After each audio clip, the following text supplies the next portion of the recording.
নারাজলে শ্রীরামনবমীর রথ দেখতে গিয়ে যা যা দেখলাম সেটাই শেয়ার করব আজকের ভিডিওতে। সেই সঙ্গে থাকবে এই নারাজলের ঐতিহ্যবাহী রথযাত্রার বেশ কিছু ইতিহাসের কাহিনী। আর এই কাহিনী জানতে হলে আমাদেরকে যেতে হবে অনেকটা পেছনে। আজ থেকে প্রায় 200 বা 230 বছর আগে শুরু হয়েছিল মোহনলাল খানের দ্বারা এই রথযাত্রা। তবে এটা রামনবমীর দিনই কেন হয় এটা নিয়েও অনেকের প্রশ্ন তো আছে, কিন্তু উত্তর ঠিক জানা নেই।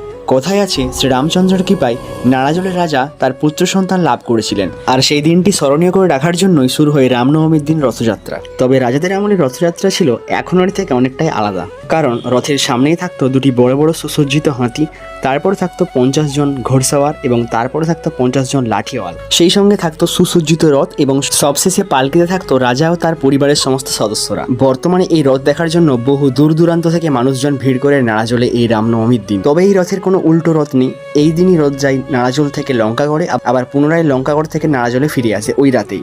এছাড়াও নারাজলের হাওয়া মহলের সামনেও